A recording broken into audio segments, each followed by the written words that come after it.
अस्सलाम दोस्तों, एक बार फिर मैं आपको अपने चैनल पर खुशामदीद करता हूँ। मेरे चैनल का नाम है नवाब खियाज़ी, NAWABKIAZAI। जैसा कि आपको मालूम है कि हमने एडजेक्टिव्स की एक सीरीज़ शुरू किया हुआ है और ये एडजेक्टिव्स की 8वीं वीडियो है, यानी कि 8वीं सबक है।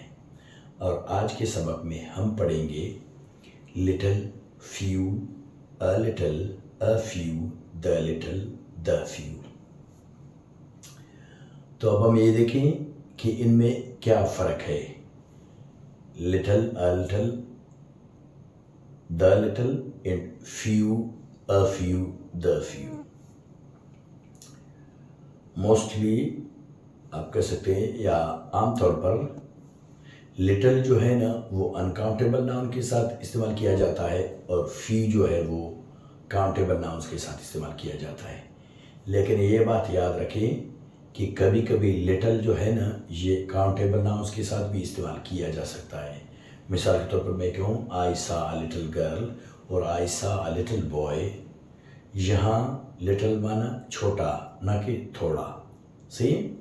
और देखिए यहाँ लिखा भी है little is used uncountables, little, few countables। समझ में आ गया। little means not much और few means not many। little means not much, few means not many।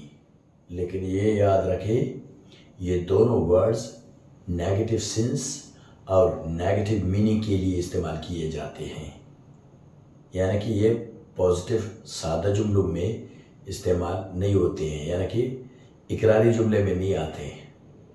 यहाँ सिर्फ और सिर्फ निगेशन है, ये याद रखें।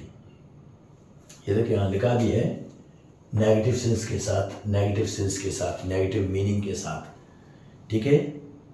अब चलते हैं इसके दूसरे हिस्से की तरफ। दूसरा हिस्सा है a little, a few. A little, a few का माना थोड़ा जब अनकाउंटेबल की बात की जाए और थोड़े जब काउंटेबल की बात की जाए, लेकिन ये पॉजिटिव सेंस के साथ और पॉजिटिव मीनिंग के लिए, यानी कि थोड़ा बहुत। सही। वहाँ तो ऐसा था कि लिटिल फ्यू का माना है ना कि ना के बराबर, बिल्कुल, यानी कि नेगेटिव सेंस के लिए और नेगेटिव मीनिंग के लिए इस्तेमाल किया जाता है लिटिल का फ्यू का माना। और अ लिटिल, अ फ्यू थोड़ा बहुत लेकिन कुछ काम आने के लिए या कुछ काम आ सके। सही। यही फ़र्क है इनमें। और अब तीसरी एक एग्जाम्पल को देखें। तीसरा जो जोड़ा है द लिटिल, द फ्यू का, तो the little, the few, the little का द लिटिल होता है अनकाउंटेबल के लिए, लेकिन मतलब मिसाल के तौर पर पानी, जितने सारे पानी वो सारा। ठीक है। या कि काउंटेबल के लिए बोलो जितने सारे सेब वो सारे, सारे का सारे, सारे मतलब सब के सब। ठीक है। तो ये फ़र्क है इनमें। लेकिन द लिटिल, द फ्यू का ये याद रखिए कि द लिटिल के साथ डिस्क्रिप्शन ज़रूरी है, यानी कि आप आगे पूरे बता देंगे। सी जब आपने द लिटिल लगा लिया तो आगे बता देंगे वो पूरा, यानी कि सिनेरियो बता देंगे अगले पर्सन को जिससे आप बात कर रहे हैं। ठीक है। अगले शख्स को आप ज़रूर बताएं, ये ज़रूरी है। द लिटिल, द फ्यू के साथ डिस्क्रिप्शन ज़रूरी है। ये देखिए यहाँ लिखा भी है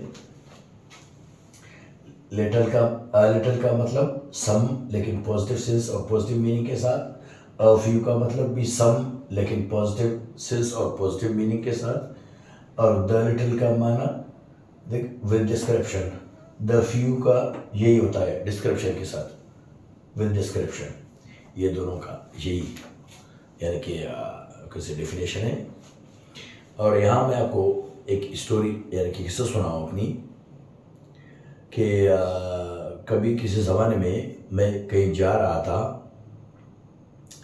तो जब मैं रास्ते में था मुझे अचानक प्यास लग गई। तो एक बंदे से मैं मिला और उससे मैंने पानी मांगा, तो उसने मुझे एक बोतल दे दी। उसमें बहुत ही यानी कि मतलब आप कह सकते कि मतलब समझ लो खाली था, कुछ पानी था ही नहीं उसमें, यानी कि पानी उसमें था लेकिन वो न के बराबर पानी। या कि आप कह सकते हैं कि कुछ बूंद पानी की थे उस बोतल में। तो खैर उससे मेरी काम नहीं बना, मैं आगे बढ़ा, एक दूसरा शख्स मुझे मिला, तो मैंने उससे यही हूबहू पानी की मुतालबा किया, दरख्वास्त की पानी की। तो उसके पास एक बोतल थी, तो वो बोतल उसने आधी आधी कर ली, यानी कि 50-50 किया। तो उसने वो बोतल का आधा पानी मुझे दे दिया। आप कह सकते हैं उसने मुझे थोड़ा पानी दिया, या कि आप कह सकते हैं कि उसने मुझे कुछ एक घूंट पानी की दिए। सही, चंद घूंट यानी कि उसने पानी का मुझे दिया। सही है। तो वो पानी पी के मैं आगे बढ़ा, फिर मुझे प्यास लग गई, तो मुझे एक तीसरा शख्स मिला, तो उससे मैंने यही हूबहू पानी का मुतालबा किया। तो उसके पास जितने सारे पानी थे उसने मुझे दे दिए, या कि उसके पास जितने सारे घूंट पानी के दिए उसने वो सारे मुझे दिए। सही है। तो यह रहा मेरा स्टोरी। अब चलते हैं एग्जाम्पल्स की तरफ। सही है। तो आप देखिए यहाँ जो पहला बंदा मुझे मिला उसके लिए एग्जाम्पल ये है, ही गेव मी लिटिल वाटर, यानी बिल्कुल ना के बराबर। तो देखिए, ही gave me few drops of water, यानी कि उसने मुझे चंद कतरे पानी के दिए।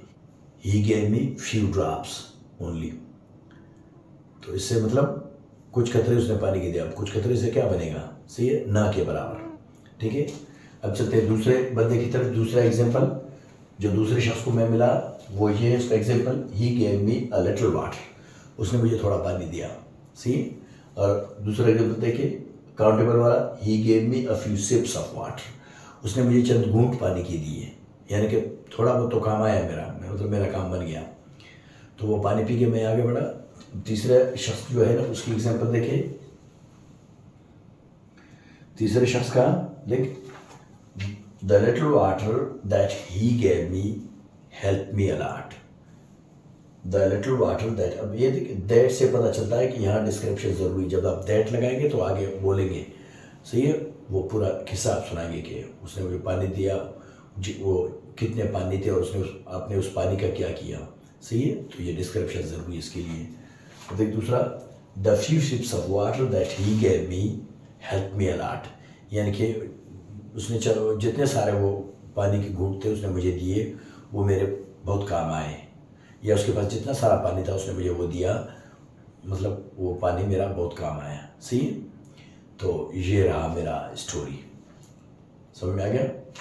तो अब यहाँ चलते हैं कि दूसरे टॉपिक की तरफ। दूसरा टॉपिक ये है कि ओल्डर या एल्डर। अब हम यानी कि ये कंफ्यूजन में है कि ओल्डर कहाँ इस्तेमाल होता है और एल्डर कहाँ इस्तेमाल होता है। तो याद रहे हमेशा कि ओल्डर जो है वो उम्र बताने के लिए है, चाहे किसी भी चीज़ या आदमी की। सही है। लेकिन एल्डर जो है ना सिर्फ और सिर्फ ब्लड रिलेशंस के लिए इस्तेमाल किया जाता है, यानी कि खूनी रिश्तों के लिए। एल्डर का इस्तेमाल सिर्फ और सिर्फ खूनी रिश्तों के लिए इस्तेमाल किया जाता है। सही है। जबकि ओल्डर का इस्तेमाल उम्र बताने के लिए। लेकिन ये याद रहे, जब आपको उम्र बतानी हो तो आप जो है ना ओल्डर का इस्तेमाल करें, चाहे आपका खूनी रिश्ता ही क्यों ना हो, वहाँ आप ओल्डर का इस्तेमाल कीजिए जब आप उम्र के बारे में बताएंगे। अच्छा, जब आप रिश्ता ज़ाहिर करना चाहेंगे तो फिर आप एल्डर कहेंगे, ओल्डर नहीं। सही। और ओल्डर और एल्डर में ये भी फ़र्क है कि ओल्डर जो है ना ये एक आम एडजेक्टिव है, आम वर्ड है इनका, यानी कि इसका जो है ना वो डिग्रीज भी है, ओल्डर दी ओल्डेस्ट। और जबकि एल्डर का कोई फर्स्ट फॉर्म यानी कि पॉजिटिव डिग्री नहीं है। एल्ड ऐसा कोई वर्ड हमने नहीं सुना है। सही है, क्योंकि एल्डर जो है ना ये एक लैटिन वर्ड है, लातीनी ज़ुबान का लफ्ज़ है, तो वो अपना यानी कि रूल फॉलो करता है। सही है। और एक बात कि एल्डर जो है ना इसके और भी यानी कि शाखें हैं। एल्डर नाउन भी है, जैसे कि आप कह सकते हैं रिस्पेक्ट दी एल्डर्स, ये इसका नाउन रहा। अब इसका एक दूसरा एडजेक्टिव भी है, वो एल वाई वाला, एल वाई लगाएंगे तो वो एक दूसरा एडजेक्टिव बनेगा।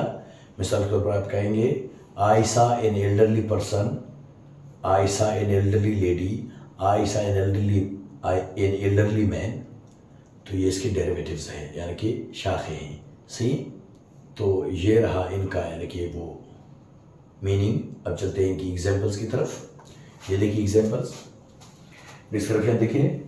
Older referring to age, elder referring to the blood relation. समझ आ गया?